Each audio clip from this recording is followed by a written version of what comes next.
क्या आप जानते हैं कि महाभारत में श्री कृष्ण के शत्रु बने शिशुपाल और दंतवक्र वास्तव में विष्णु भगवान के द्वारपाल थे? जी हाँ, जया और विजया जो वैकुंठ के प्रवेश द्वार के रक्षक थे, वे ही शिशुपाल और दंतवक्र के रूप में जन्म लेकर महाभारत में प्रकट हुए। आज हम जानेंगे आखिर ऐसा क्यों हुआ, कैसे भगवान के प्रिय सेवक ही उनके विरोधी बन गए।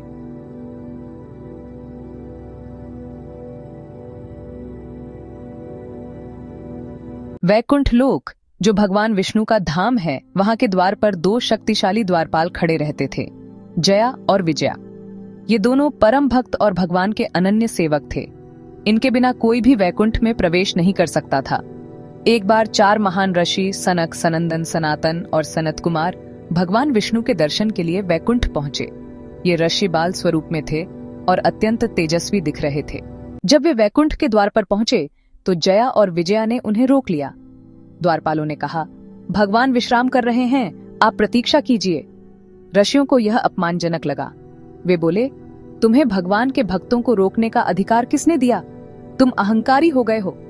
क्रोधित होकर सनत कुमारों ने शाप दिया, तुम्हें स्वर्गलोक से गिरकर मृत्युलोक में जन्म लेना होगा और संसार के दुख झेलने होंगे। यह सुनकर जया और विजया घबरा गए। वे हाथ जोड़कर बोले, ऋषिवर, हमसे भूल हो गई, कृपया क्षमा करें। तभी भगवान विष्णु प्रकट हुए और बोले, हे ऋषियों, मेरे द्वारपालों से गलती हुई है, परंतु आपका शाप निरर्थक नहीं जाएगा। ऋषियों ने कहा, ठीक है, इन्हें 3 जन्म असुर रूप में लेना होगा और भगवान विष्णु स्वयं इन्हें मुक्ति देंगे। इस प्रकार जया और विजया को धरती पर जन्म लेना पड़ा। जया और विजया ने अलग अलग युगों में भगवान के विरोधी रूप लेकर जन्म लिए।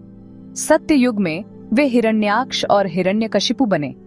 भगवान विष्णु ने वराह अवतार और नरसिंह अवतार लेकर उनका संहार किया।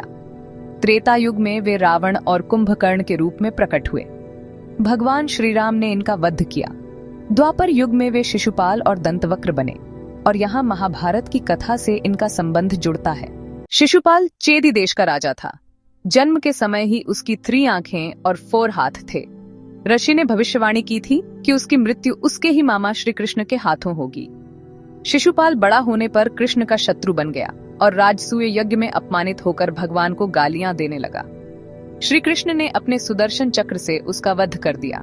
वहीं दंतवक्र काशी का राजा था और जरासंध का मित्र। महाभारत युद्ध के बाद जब श्री कृष्ण द्वारका लौट रहे थे, तब दंतवक्र ने युद्ध किया, लेकिन कृष्ण ने अपनी गदा से उसे भी मार डाला। इस प्रकार शिशुपाल और दंतवक्र को मोक्ष मिला, क्योंकि वे वास्तव में भगवान के अनन्य सेवक जया और विजया थे। इस कथा से हमें यह संदेश मिलता है कि भगवान के भक्त भी यदि अहंकार कर दें तो उन्हें कठिनाइयां झेलनी पड़ती हैं, लेकिन सच्चा भक्त चाहे किसी भी रूप में जन्म ले, अंततः भगवान से मिल ही जाता है।